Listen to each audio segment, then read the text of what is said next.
This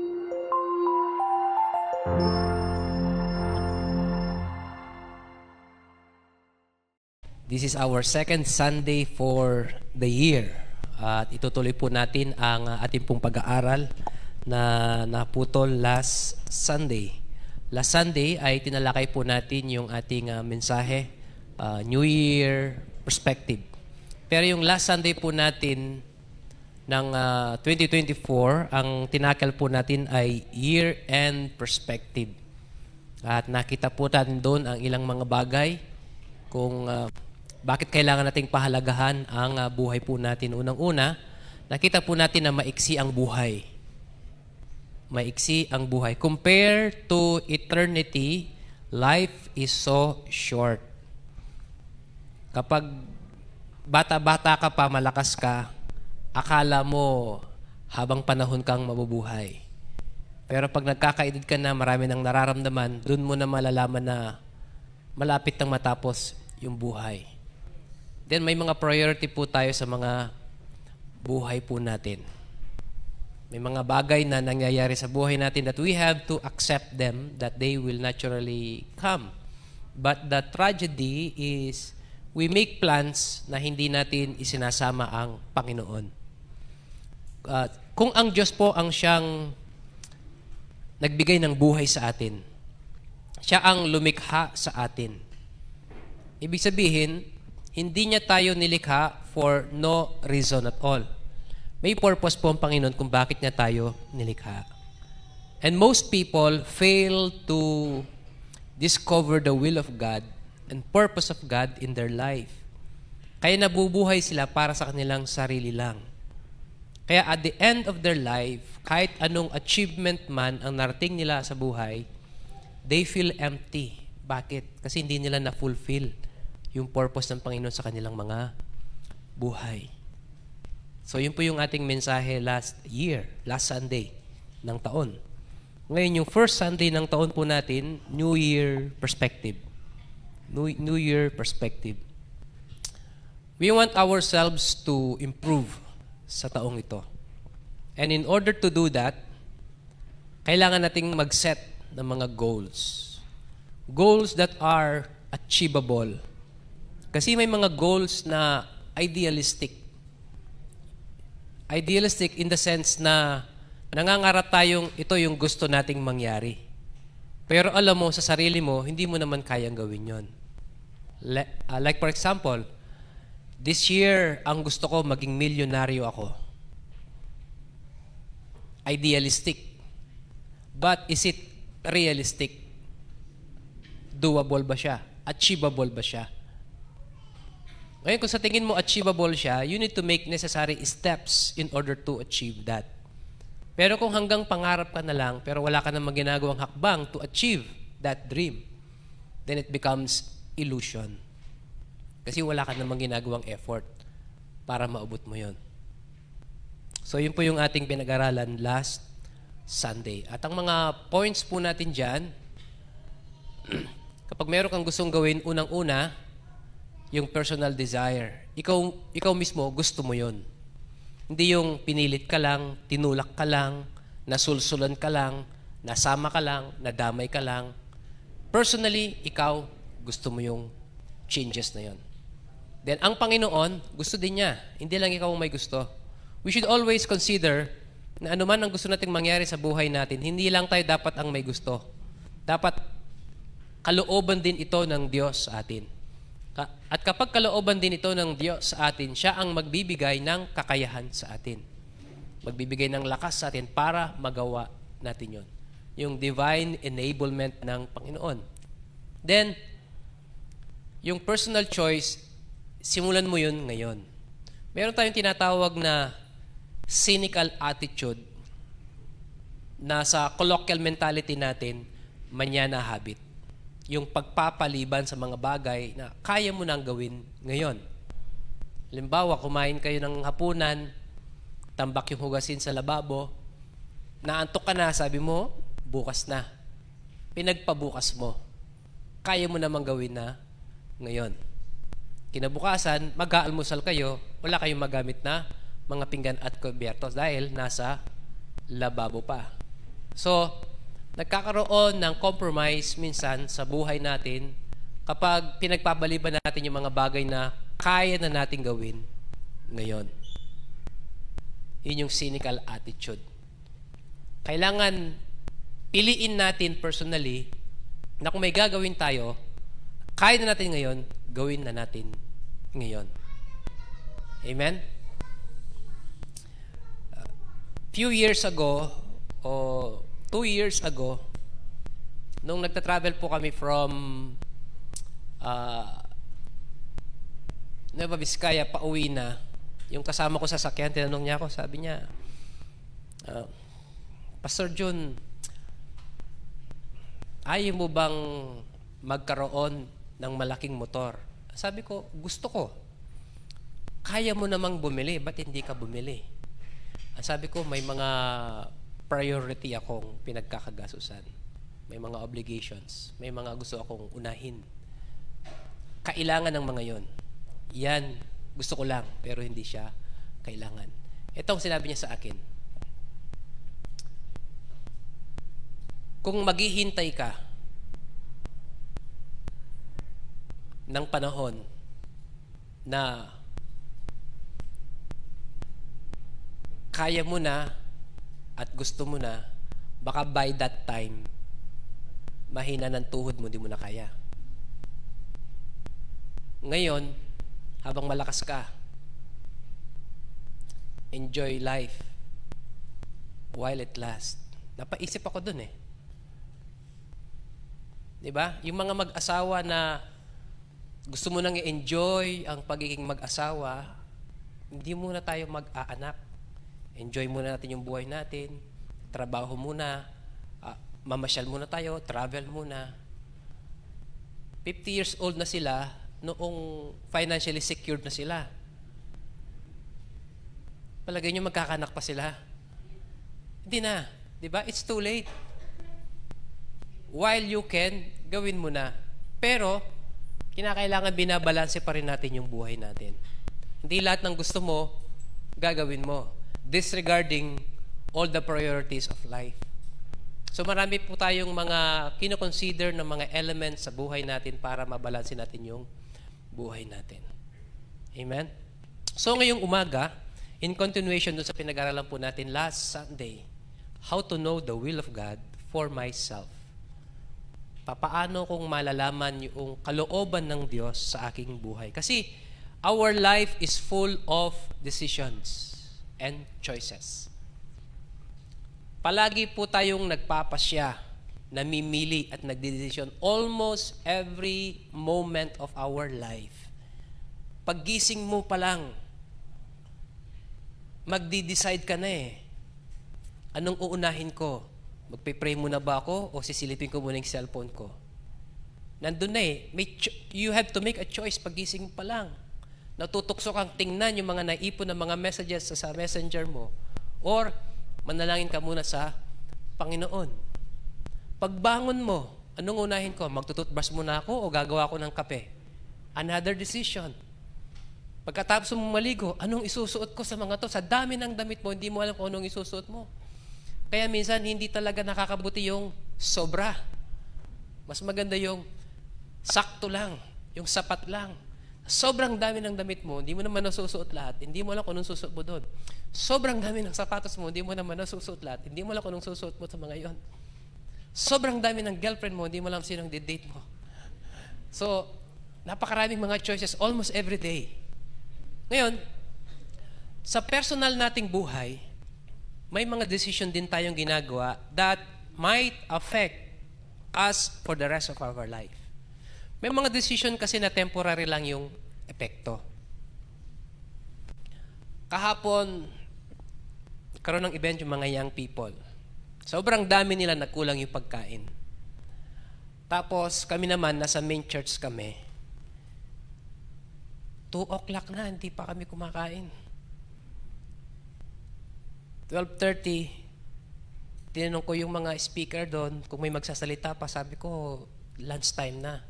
Sige, pagkatapos nito, kain na tayo. So, 1 o'clock, serving ng pagkain. Pila sila. Pero tinawag lahat ng mga Tarlac City at Tarlac Province. Nandito na rin lang kayo, baka hindi ko na kayo makita mamaya, mag-meet na tayo ngayon. Nag-meeting kami habang kumakain yung mga kasama namin. 2 o'clock na, di pa ako kumakain. Nanginginig na yung tuhod ko kasi di pa ako nag-almusal. Tumakas ako, kumuha ako ng munggo doon. Binigyan ako si Sir Mel ng munggo. Kumakain ako habang nag-meeting. Parang hindi sapat yung kinain ko. Iniwan ko uli sila, kumakain na ako, pero sa nag-meeting pa rin. Ngayon, sa gutom ko, kahit anong nandun, kahit anong pagkain pala, pag gutom ka, sumasarap. Napansin yun? May binigay sa akin na inumin na may gatas. Sabi ko, gutom na ako, bahala na. Ininom ko yung gatas na yon. I made a choice na ininom ko yun kahit hindi ko dapat ininom. 2:30, pag-uwi ko sa bahay, 2 oras ata ako sa CR. Yun ang consequence. May mga consequence lahat ng mga choices natin. Pero yung effect niya, sandali lang. Pagkatapos dun, wala na. Pero may mga decision tayo that might affect us for the rest of our life. At yung mga decision na yun, hindi ka pwedeng magkamali. Yung mga short-term na decision, okay lang na magkamali ka eh. May sinuot akong sapatos many years ago na matagal ko nang hindi sinusuot. Suot ko nga ngayon to. Sinuot ko. Tapos punta ko sa conference. Habang nag-i-speak yung pastor, nakaupo ako, tinas ko yung isa kong paa, pinatong ko sa tuhod ko. Hindi 4 ako. Pagtingin ko sa sapatos ko, nakangiti siya sa akin. Kapag matagal mo palang hindi ginagamit, nasisira. Dapat pala gamitin mo palagi. So, tiniis ko yung consequence hanggang matapos yung program, tsaka ako umuwi, nagpalit ako ng sapatos. Short term lang yung effect niya. Okay lang na magkamali ka pag short term lang yung effect niya. There was a time na Sunday, sasakay ako ng sasakyan. Siyempre, itatas muna yung isang paa mo. Pagtas ng isang paa ko, sabi niya, naku. Late na kami, nagmamadali kami. Wala akong choice, takbo. Palit ako ng pantalon. Talagang na-late na kami ng todo. Pero, yung effect niya, short term lang. Okay lang. Noong isang araw naman, nililinis ko yung ADV. Sabi ni Fidelin, may complaint siya dun sa motor. Daddy, bakit ang bilis ang ikot ng gulong sa likod? Tingnan mo. Okay lang yan anak. Kasi bago yung lining yan. Binilitan ko. Pero habang nagpapahinga ko, nisip ko, hindi normal talagang mabilis yun eh. Ako. So, magpe-prayer meeting yun. 4 o'clock na. Bumaba ako. Kinalas ko. Nakita ko tanggal yung 2 lining. Isa lang ang gumagana. 3 dapat yun eh.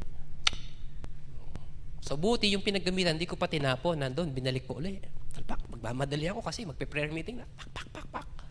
Nung ilalagay ko na yung pinaka-last na cover, yung crankcase niya, ilalagay ko ng ganun. Napatingin ako sa sahig, mayroong 3 spring. Hindi ko pa nailagay. Sabi ko, gusto ko sabunutan ang sarili ko. Kinalag ko uli lahat. Kung kailan ka nagmamadali ka ako, doon ka papapalpak. Pero short term lang yung effect. Pero may mga decision that will affect you for the rest of your life. Ang sabi nila sa kasal, kapag pinakasalan mo yung tamang mapapangasawa, you are complete. Tama? Pero pag pinakasalan mo yung maling mapapangasawa, you are finished. Tapos ka na. Yun ang pinagkaiba ng finished tsaka complete. Kaya yung pag-aasawa, mga young people, pinag-iisipan at pinapanalangin maigi yan. Hindi ko mo maganda, siya na. Hindi ko mo gwapo, siya na. Pinapanalangin at pinag-iisipang maigi. Bakit? Because it will affect you for the rest of your life. Biruin mo, nagkamali ka ng mapapangasawa habang buhay na pagdurusa yun. Pero kung tama yung mapapangasawa mo, habang buhay na kaligayahan. Amen? Kaya, maging maingat, mapanuri, pinag-iisipan at pinapanalangin maigi yung mga desisyon. Sa paghahanap ng trabaho, it will affect you for the rest of your life.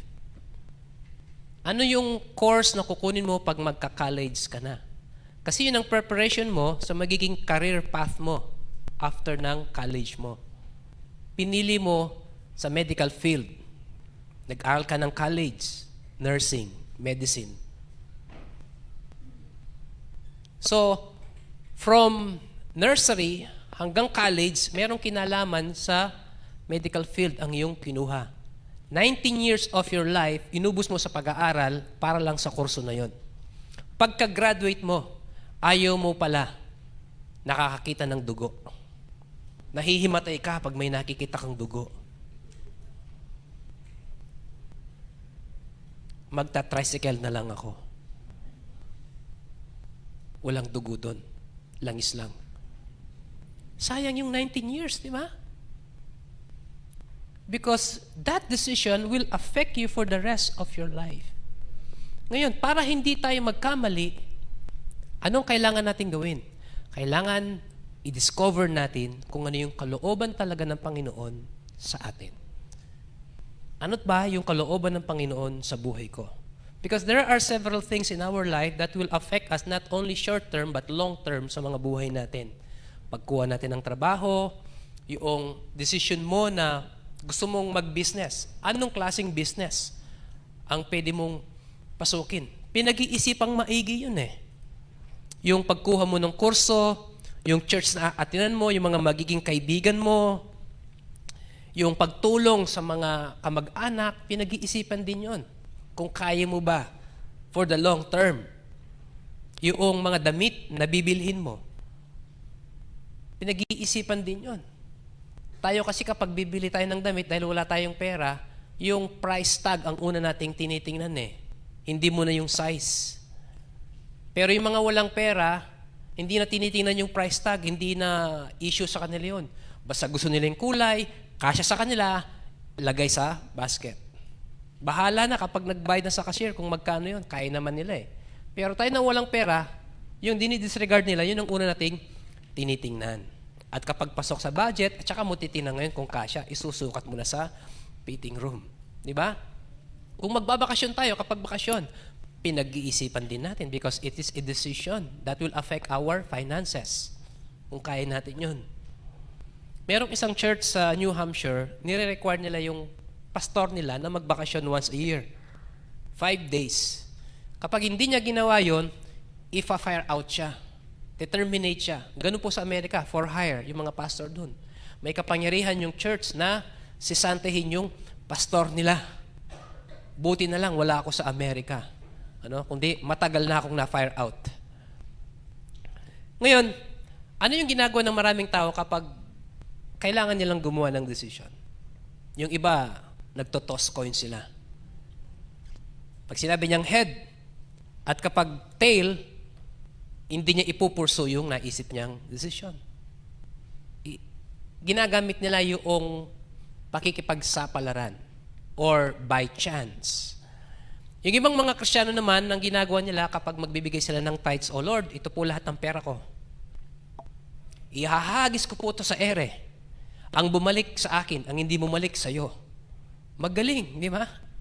Siyempre, gravity, babalik lahat yan. Kapag hindi na bumagsak, sa Panginoon yun. Pero hindi po ito yung pamamaraan ng Panginoon to know His will. There are principles given to us by God para tulungan tayong i-discover yung kanyang kalooban sa personal nating buhay. Hindi natin pinag-uusapan dito yung general will of God. Kasi meron yung pangkalahatang kalooban ng Panginoon na hindi na kailangan pagdebatihin pa.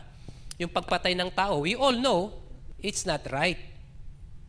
Not morally, not socially, na pumatay ng tao. Hindi na pinag-uusapan yon. Yung pagnanakaw, hindi rin pinag-uusapan yon. It is a general rule na mali yun, hindi yan ang kalooban ng Panginoon. Yung pagpunta sa church, hindi na rin pinag-uusapan yan. It is a general rule na ito yung kalooban ng Panginoon na ginagawa dapat ng lahat. So ang gusto pong pag-usapan natin dito, yung personal na kalooban ng Diyos sa bawat isa sa atin. Interesado ba kayo? Kung hindi, yung susunod na message na ang pag-aralan natin, skip na natin ito. Okay? How to know God's will for myself. Kasi ako for the longest time, craving din akong malaman yung personal na kalooban ng Panginoon sa buhay ko. Number 1, are you ready? How to know God's will for myself? Number one, we can find God's will revealed in the Bible. Ipinapakita ng Diyos yung kanyang kalooban sa kanyang salita. Our only rule of faith and life, the Bible. Ang sabi ng Psalms 119 verse 105, Thy word is a lamp unto my feet and a light unto my path. Pinagdidibatihin po ito ng maraming mga Bible students. Sapagkat sabi nila, Pastor, yung verse na yan parang redundant siya. Liwanag sa iyong paa, pagkatapos liwanag pa sa iyong dadaanan. Redundant, paulit-ulit lang. Let us always remember that the Bible interpret itself. Ang Bible lang siya mismong nagbibigay ng kahulugan sa kanyang sarili. So, let us decipher this. Thy word, yung salita ng Panginoon, is a lamp unto my feet. Yung Tagalog po ng lamp, alam po natin, gasera. Tama? Kung hindi nyo alam yung gasera, lampara. At ang purpose ng gasera or lampara ay magbigay ng liwanag. Nung araw kapag brownout, yun usually yung mga ginagamit nung hindi pa na-invento yung kandila, gasera or lampara. Ang purpose noon, magbigay ng liwanag sa dilim. So yung Bible, ang siyang magbibigay ng liwanag sa atin sa mga panahong nalilito tayo. Or sa tingin mo parang nasa dilim ka, hindi mo alam ang gagawin mo, or di mo alam kung saan ka pupunta. Ang salita ng Panginoon ang siyang magbibigay ng liwanag sa atin. Doon sa kinalalagyan mo, He will enlighten you. And not only that, ang sabi ng Bible, a light unto my path. Yung path, ito yung dadaanan. It doesn't only give you light, but it will also show you your direction. Iga-guide ka niya kung saan ka dapat pumunta. Yung direction mo, makikita mo. Hindi mo lamang mararamdaman at makikita ang iyong sarili, kundi pati yung dadaanan mong dapat mong tahakin, ipapakita niya sa iyo. And let me give you several examples na kung saan ang Bible sinasabi niya yung mga hindi kalooban ng Panginoon. Be ye not unequally yoked, 2 Corinthians 6:14. Ang kalooban ng Panginoon, huwag kang makipamatok sa hindi mananampalataya. Kapag nakipagrelasyon ka sa hindi mananampalataya, hindi ito kalooban ng Panginoon sa iyo. Pastor, pogi po siya. Hindi siya mananampalataya, hindi pa rin kalooban ng Panginoon. Pastor, napakabait po niya. Hindi siya mananampalataya, hindi ito kalooban ng Panginoon. Kahit nasa kanya na lahat ng mga positibong mga characteristic at attributes. Sabihin na natin pinakasanto sa lahat ng mga santo kung hindi naman siya mananampalataya. Hindi pa rin siya pasok sa standard ng Panginoon. Hindi ito yung kalooban ng Panginoon. At kapag hindi kalooban ng Panginoon, of course, bad decision have bad consequences. You may not see them right away, but on the long run, dun mo makikita at maranasan ang mga ito. And before you know it, it's too late. Nakapasubo ka na. Nandun ka na. It will affect you for the rest of your life. Might as well follow the principles laid out by God in His Word. Yung pagpapautang na merong mataas na interest, sabi sa book of Nehemiah, this is abominable. Kino-condemn ng Panginoon. Yung pagpapautang na merong napakataas na interest. Pero marami sa atin, kinakagat natin iyon. Dahil sa tindi ng pangangailangan. Sabi nga nila, sa panahon ng kagipitan, kahit sa patalim, kumakapit. Pero hindi ito yung kalooban ng Panginoon. So malinaw na sinasabi sa salita ng Panginoon na kung ipinapakita ng salita ng Panginoon ang mga bagay na ito sa atin, dapat nating sundin yung salita ng Panginoon kesa yung praktikal na kasalukuyang pangangailangan natin. Because it will literally affect us. So number one na kailangan nating i-consider ay yung salita ng Panginoon in discovering God's will. Number two, prayer. Pastor, paano ko malalaman yung kalooban ng Panginoon sa buhay ko? Ang sabi ng Matthew chapter 7, verse 7 to 8, ask, and it shall be given you. Seek, and ye shall find. Knock, and it shall be opened unto you. For everyone that asketh receiveth, and he that seeketh findeth, and to him that knocketh it shall be open. Kung hindi mo alam, ang sabi ng Bible, Ask. Magtanong ka sa Panginoon. Seek, hanapin mo. Then, knock. Kumatok ka. Yung principle dito sa Matthew, makikita natin na ang Panginoon, He wants you to exert personal effort. Kailangan may part tayong gagawin para malaman natin yung kalooban ng Panginoon. Hindi yung, Lord, ano po yung kalooban niyo patungkol sa bagay na ito? Then, hihintayin mo na lamang kung ano ang sagot ng Panginoon. Alam niyo po ba yung si Juan Tamad, naging national identity ng Pilipinas na embarrassment sa atin. Sino ba si Juan Tamad? Gusto niyang kumain ng bayabas. Ang ginawa niya, kumuha siya ng papag, nahiga siya sa tapat ng bayabas. Hinintay niyang mahinog at malaglag sa kanya. Nandun na. Kaya niya namang akyatin para makuha niya kagad. Pero dahil nga tamad siya, hinintay niya, bumaba sa kanya. Naunahan siya ng ibon. Instead na bayabas ang babagsak, ipot ang bumagsak sa kanya. Ganon madalas ang nangyayari sa atin. Wala tayong ine-exert na effort, iniintay lang natin ng Panginoon na gumawa ng himala, ibigay niya sa atin kung ano yung gusto natin. Pero ang Panginoon, tinuturuan niya tayo na you must exert effort on your own. Kayang ibigay ng Panginoon talaga yan eh. Kahit wala tayong gawin. Pero ayaw ng Diyos na gano'n na lamang talaga yung pag-asa natin sa Kanya. Dapat may part tayo dun sa bargain. You ask, you seek, and you knock. At anong pangako ng Panginoon? Kapag humingi ka, may isasagot. Pag naghanap ka, may masusumpungan ka. Pag kumatok ka, pagbubuksan ka. Then hindi lamang po yan ang sinabi niya sa James chapter 1 verse 5. If any of you lack wisdom, let him ask of God. Pag kulang ka ng karunungan or hindi mo alam talaga, ask God. Paano mong gagawin yun? By prayer. Panalangin. Kaya napaka-importante po sa atin ng mga mananampalataya yung pananalangin po natin sa Panginoon. Because God promised that it shall be given Him. Humingi ka. Ngayon, kung wala ka namang ginagawa, Lord, ano pong gagawin ko dito? Pero wala ka namang ginagawa, there's no reason to ask for wisdom kasi wala ka namang effort. Pero kapag nagsisikap ka, may ginagawa ka, the Lord will give you wisdom. Ang Panginoon siyang magbibigay ng wisdom sa iyo. Number 3. Ito, importante po ito. Counsels of godly, mature Christian.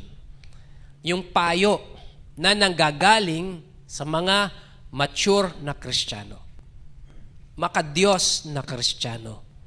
Sa pagpili po ng desisyon sa buhay that will affect you for the rest of your life, long term, ang epekto sa iyo ng desisyon na ito at ayaw mong magkamali, it is always wise to seek counsel from mature, godly Christian. Bakit? Kasi may mga anggulo sa sitwasyon mo na hindi mo nakikita. Ang tawag po natin dun, blind spot. Na sila, nakikita nila. Hindi po kahinaan ang paghingi ng payo sa iba. Ngayon, importante na kapag naghanap tayo ng payo, dapat sa mga godly, mature na Kristiyano. Dahil ang sabi po ng Proverbs chapter 13 verse 10, only by pride cometh contention, but with the well-advised is wisdom. Wisdom is found in those who take advice. Merong wisdom sa kanila na naghahanap po ng advice. Ito po yung mali na nakasanayan ng maraming mga tao na tayo mga Kristiyano, hindi natin ito dapat ginagawa. Kapag meron kang desisyon, lalapit ka sa mga kaibigan mo na immature. And worst, hindi Kristiyano. At ano usually yung sinasabi nila sa atin? Follow your heart. Kung anong dinidikta ng puso mo, yun ang sundin mo. Kung saan ka masaya, dun ka. Hindi naman silang makikisama, ikaw. Dapat ikaw ang masunod. This is about you. It's not about them. Church, listen. It's not about us. It's about the Lord. Ang pagsunod natin sa Panginoon. At ang Panginoon, wala siyang ibang gusto kundi maging maayos ang kalagayan natin. Bagamat, you are making decision for yourself, but this is about the Lord. Ano ba yung kalooban ng Panginoon sa bagay na ito? Kaya if you are seeking advice, it is always wise na lumapit ka sa mga godly and mature Christian. Sapagkat hindi ka nila bibigyan ng payo na makakasama sa iyo. At sila, itong mga mature na mga Kristiyanong ito, nakikita nila yung bigger picture sa buhay mo na hindi mo pa nakikita. And they will give you sound advice. Mga payo. And when you seek advice, listen. Ang weakness po ng maraming mga Kristiyano ngayon, hahanap sila ng opinion ng iba, pero made up na yung mind nila sa kanilang desisyon. Bakit pa sila hahanap ng opinion ng iba? Ang hinahanap lang po nila, kakampi. Para ma-confirm na tama yung decision nila.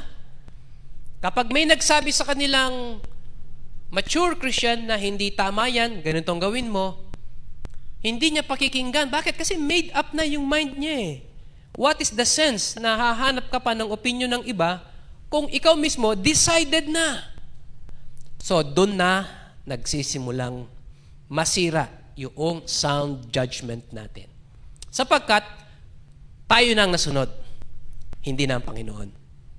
Kung hinahanap talaga natin yung kalooban ng Panginoon, we must be willing to set aside our own personal interest at ang pagsumikapan nating ipursu ay kung ano talaga yung gusto ng Panginoon sa atin. Okay?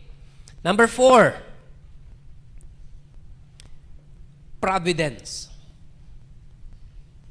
Yung mga sitwasyon sa buhay natin, sa paligid natin, i-orchestrate na ng Panginoon ng mga yan in order to fulfill His purpose. Para mangyari talaga yung kalooban ng Panginoon. Ibahin ko yung kwento. Pag meron kang crush, nag-grouping kayo sa school nyo, kagrupo mo siya. Uy, nagkataon. Tapos, nung uwian na, nagkasabay kayo sa jeep. Uy, nagkataon. Kalooban siguro ng Panginoon. Providence eh. Nagkakataon yung mga sitwasyon. Umuwi ka na, maliligo ka, wala kang shampoo, bumili ka sa tindahan. Uy, nandun din siya, bumibili din ng shampoo, nagkataon. At ang binibili mo, sunsilk din ang binibili niya. What a coincidence. Lahat na lang nagkakatagpo-tagpo. Kalooban talaga ng Panginoon. Nakita niyo yung mga senaryo na ganon? Pero, merong warning.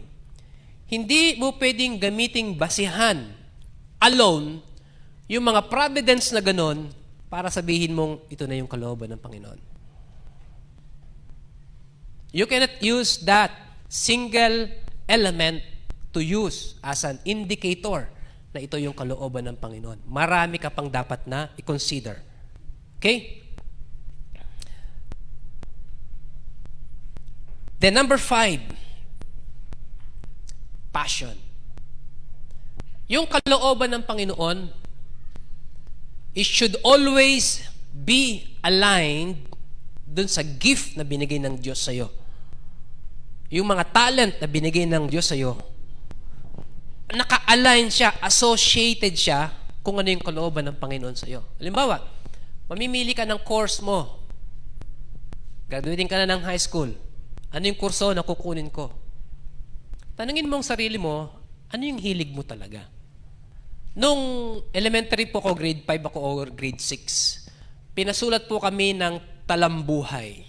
Alam po natin ang talambuhay, di ba? Susulat mo yung buhay mo. Then, doon sa last paragraph, isusulat mo doon kung ano yung gusto mong maging pagkatapos mong mag-aral. Nilagay ko doon, gusto ko maging engineer. Pinasa namin yung mga papel namin. Kinabukasan, pinabasa po sa amin yung mga ginawa namin. Binasa ko. Sabi ng teacher ko sa akin, Jun, alam mo ba kung nung ginagawa ng engineer? Ang sabi ko, hindi ko po alam, nakita ko lang sa TV yung word. Ang engineer gumagawa ng bahay, mason. Wala naman ako kalam-alam sa paggawa ng bahay. So, hindi naka-align dun sa gusto ko. Hindi naka-align dun sa talent na binigay ng Panginoon sa akin. So, hindi talaga mangyayari yon. Yung kalooban ng Panginoon sa buhay mo, naka-align siya palagi dun sa gift na binigay ng Panginoon sa iyo. Bakit? Kasi, yung giftedness mo ay empowerment ng Diyos sa iyo para magawa mo kung ano yung purpose niya sa iyo. I-empower ka ng Panginoon. I-enable ka ng Panginoon na ma-fulfill mo yung purpose ng Panginoon sa iyo. Kaya hindi mo pwedeng pangarapin ang isang bagay na walang kinalaman sa iyong kakayahan. Kung hindi ka naman binigyan ng Diyos ng kakayahan, ng talento sa isang bagay na ginugusto mo. Kapag may nakikita akong tumutugtog ng keyboard o ng piano, bilib na bilib ako sa mga daliri nila. Ang galing nila. Sabi ko, gusto ko rin matutong tumugtog. Sa pagkanta pa lang, bagsak na ako at pagtugtog pa. So, hindi naka-align talaga yung giftedness ko doon sa gusto kong mangyari. Romans chapter 12, verse 6, ang sabi ng Bible, asan na? Having then gifts differing according to the grace that is given to us. Iba-iba yung mga gift na binigay ng Panginoon sa atin. At gamitin natin mga yun. Whether prophecy, let us prophesy according to the proportion of faith. Ini-expect ng Diyos na yung talent mo, gamitin mo para sa Kanya. Of course, may personal na pakinabang yung mga talent natin. Pero ang purpose talaga ng Panginoon dyan is for His glory. Marunong kang tumugtog, nakakatugtog ka. Marunong kang umawit, nakakaawit ka. Kumikita ka. Pero, ang Panginoon na-expect niyang gamitin mo rin yan sa kanyang kaluhalatian. Mag-glorify mo ang Panginoon sa mga talent na ibinigay niya sa iyo. Proverbs 10:24, the fear of the wicked, it shall come upon him, but the desire of the righteous shall be granted. Maganda yon. Ang ninanasa ng mga matuwid ay ipagkakaloob. So kapag straight kang sumusunod talaga sa mga principle ng Panginoon, yung nasa na yung puso, igagrant ng Diyos. Alam niyo pong ibig sabihin nun, hindi nagiging mabigat sa atin na masunod natin yung kalooban ng Panginoon sapagkat sinusunod natin in the first place yung mga principle that are laid down on His Word.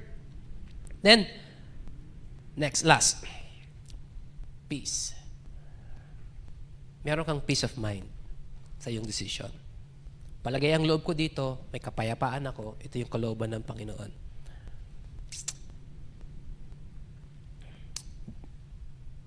Tasa na. Be careful for nothing, but in everything by prayer and supplication.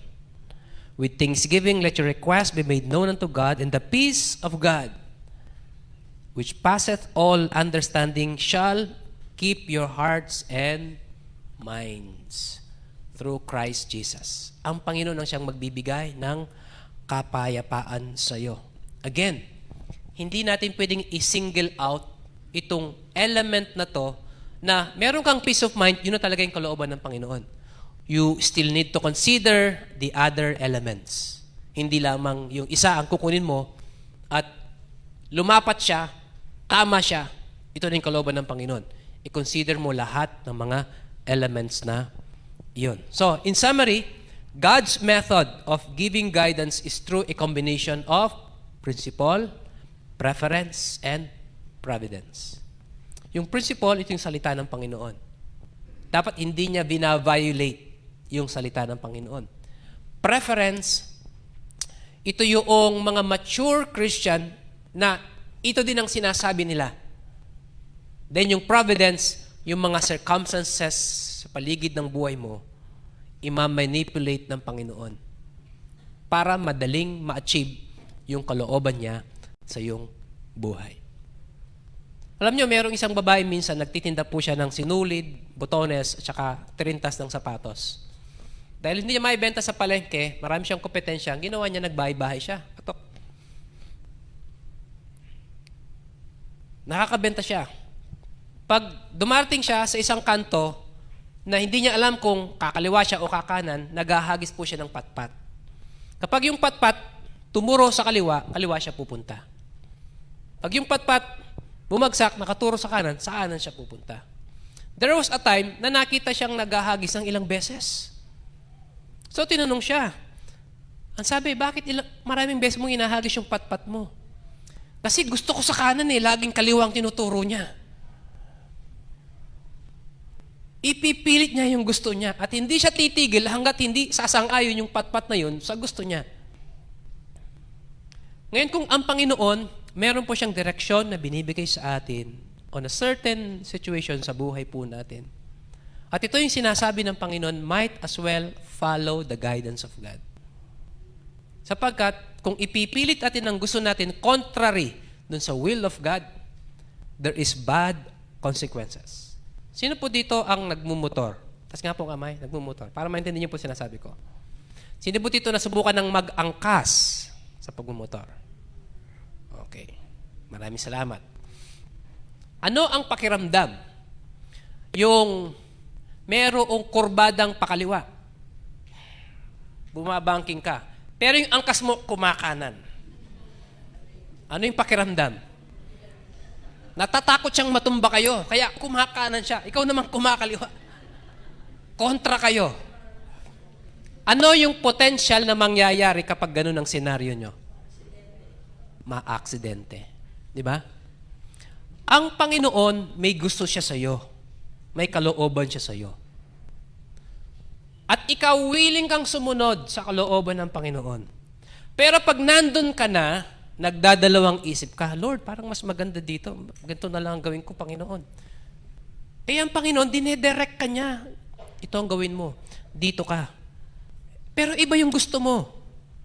Alam niyo kung ano ang mangyayari? Nasisira ang buhay ng maraming tao. Sapagkat, iba yung sinasabi na sarili mo, iba naman ang ginagawa mo kapag nandun ka na, pag actual na. Remember, a single decision could ruin your life. Para hindi tayo magkamali, follow God's direction. The best pa rin palagi ang kalooban ng Panginoon sa buhay po natin. Sino ba dito naglalaro ng chess? Chess. Marunong maglaro ng chess. Kahit hindi ka magaling, basta marunong maglaro ng chess.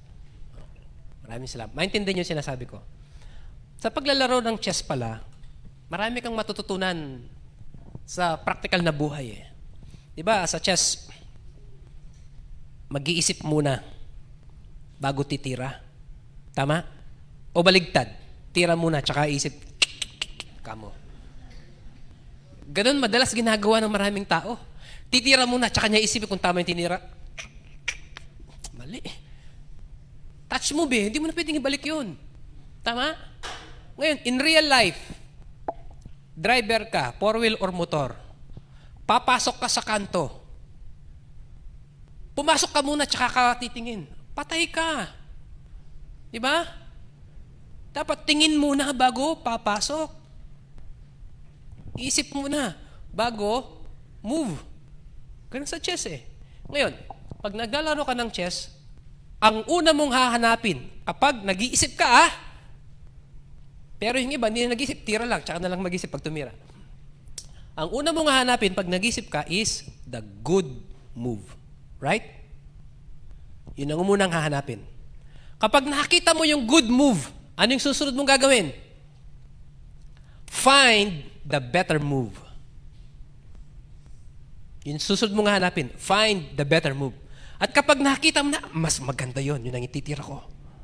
Pag nakita mo na yun, find the best move. And God's will is always the best move. Akala mo maganda na yung plano mo, pero the best pa rin ang plano ng Panginoon. Kaya might as well, ipagkatiwala natin sa Panginoon lahat ng decision natin. Kahit na mga maliliit na mga decision lang, ipagkatiwala natin sa Panginoon. Let us follow the principles of God laid down in His Word para hindi tayo magkamali sa buhay natin. Sapagkat a single decision could ruin our life. Amen?